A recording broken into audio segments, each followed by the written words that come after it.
ఇప్పుడు అక్కడ జాతకం ఎవరికన్నా వేయాలి, వేసి ఇప్పుడు మనం పరిశీలన చేయాలి. అందుకనే నేను అక్కడ రాసి పెట్టాను అనమాట. ఇవన్నీ కాదు, మారితే ఏదో కొత్తది డేటా బర్త్ తీసుకొచ్చాను. పరిశీలిద్దాం. అది కూడా ఒక చక్కటి జాతకాన్ని వాళ్ళు పరిశీలిద్దాము. చక్కగా అంత వైభవంగా మరి ఇప్పుడు మనం ఉచ్చరాశుల గురించి మాట్లాడుకుంటున్నాం.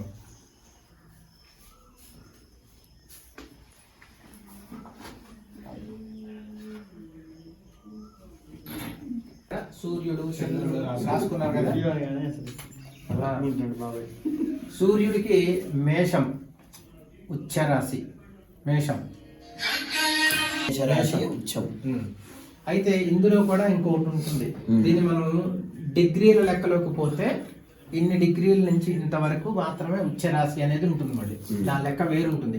360 డిగ్రీలు తీసుకుంటాం. 108 పాదాలు, దాన్ని 9 గ్రహాలు ఉన్నాయి కదా, 9 గ్రహాలు 12 రాసులు, ఇవన్నీ లెక్క కట్టి తీస్తే మనకి 360 డిగ్రీలు వస్తుంది జాతకానికి. ఈ 360 డిగ్రీల జాతకంలో మనం ఇప్పుడు ఉదాహరణకి రవి మేషరాశిలో ఉచ్చరాశి అని అనుకున్నాం. అయితే పూర్తి రాశి సంచారం మొత్తం కూడా ఉచ్చరాశి ఉండదు. రవికి ఇన్ని డిగ్రీల నుంచి ఇన్ని డిగ్రీల వరకు ఉచ్చరాశి అనేది ఉంటుంది. అది ఆ ప్రామాణికం, అది వేరు అట్లా. ఓకేనా. తర్వాత చంద్రుడికి వృషభం. ఇక్కడ ఒక పాయింట్ బుధుడి విషయాన్ని ఆలోచిస్తే మనం కన్యా మిథున అంటే ఈ లెక్కన మిథునం స్వస్థానము, కన్యా ఉచ్చరాశి. అంటే రెండిట్లో కూడా శుభత్వాన్ని ఇచ్చేటువంటి లక్షణం ఉంటుంది బుధుడికి. బృహస్పతి గురునకు కర్కాటకం, గురునకు కర్కాటకం. శుక్రునకు మీనం, శుక్రునకు మీనము, మీనం రాశి. శనికి తుల, శనికి తుల.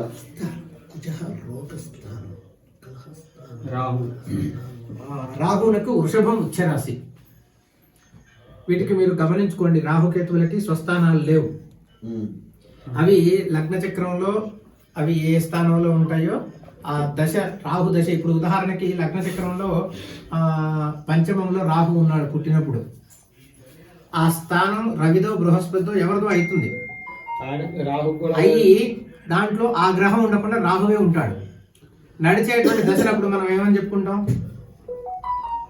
అంటే రాహు ఆ స్థానంలో ఉంటాడు కాబట్టి రాహు మహర్దశ, ఆ స్థానాధిపతి రాహు కిందనే లెక్క కట్టుకోవాల్సి వస్తుంది. అర్థం కాలే.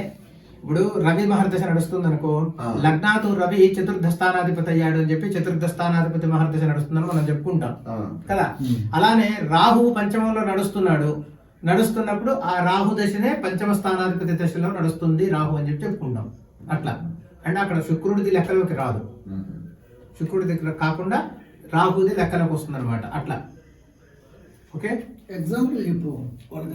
రాహుకి రాశారు కదా వృషభం, కేతుకి కుంభం. చెప్పు ఒకసారి.